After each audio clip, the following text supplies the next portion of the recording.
Shalom para sahabatku di mana saja berada. Saya ingin melanjutkan refleksi saya tentang tema discipleship.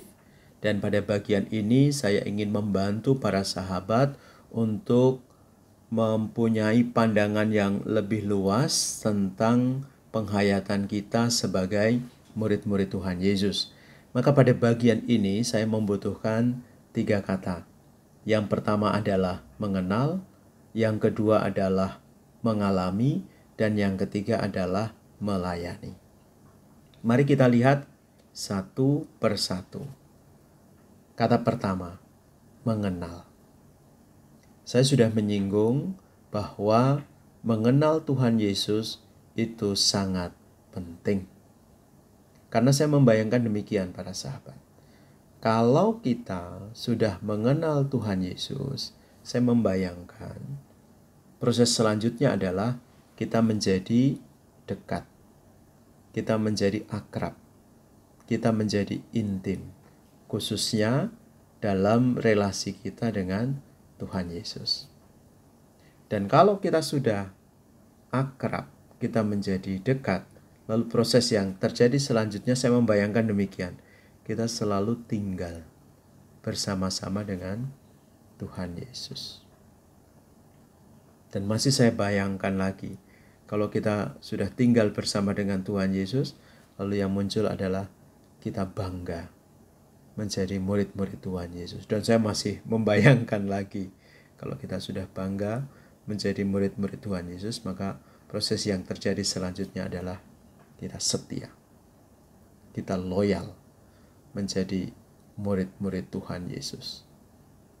Bangunan rohani kita, rumah rohani kita didirikan di atas batu karang.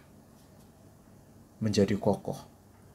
Ada badai, ada tofan, ada banjir. Tidak akan pernah merobohkan bangunan rohani kita. Berbeda kalau misalnya kamu membangun rumahmu atas dasar pasir. Kena angin sebentar saja, taufan, ambruk kamu, rusak gitu. Tapi kalau rumah rohani kita dibangun di atas batu karang, maka badai dan taufan tidak akan pernah menghancurkan bangunan rohani kita. Itu yang pertama. Lalu yang kedua, kata mengalami. Bagaimana kita bisa mengalami panggilan kemuridan kita? Kita tinggal di dalam komunitas. Di dalam komunitas itu kita bisa melihat pergulatan, tantangan, tidak hanya yang kita alami, tetapi yang dialami oleh sahabat-sahabat kita. Dan pada saat itulah menjadi kesempatan bagi kita untuk saling mendoakan, saling mendukung, saling menguatkan, saling membantu. Sehingga kita satu sama lain bisa bertumbuh bersama-sama.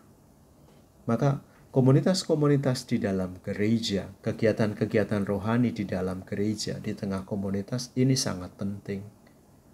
Karena ini menjadi kesempatan bagi kita untuk bisa belajar. Kita belajar satu sama lain supaya kita semakin bertumbuh menjadi murid-murid Tuhan Yesus. Lalu yang ketiga adalah melayani. Kita diberi banyak talenta, karunia, berkat oleh Tuhan. Jangan untuk sendiri. Bagikanlah itu kepada yang lain. Kita harus keluar dari dunia kita dan kita harus melihat dengan mata iman, mata kasih, mata cinta tentang apa yang terjadi di tengah dunia. Tentu para sahabat masih ingat pesan Yesus.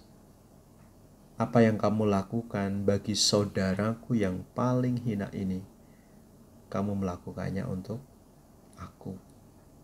Itulah panggilan kita untuk melayani dunia.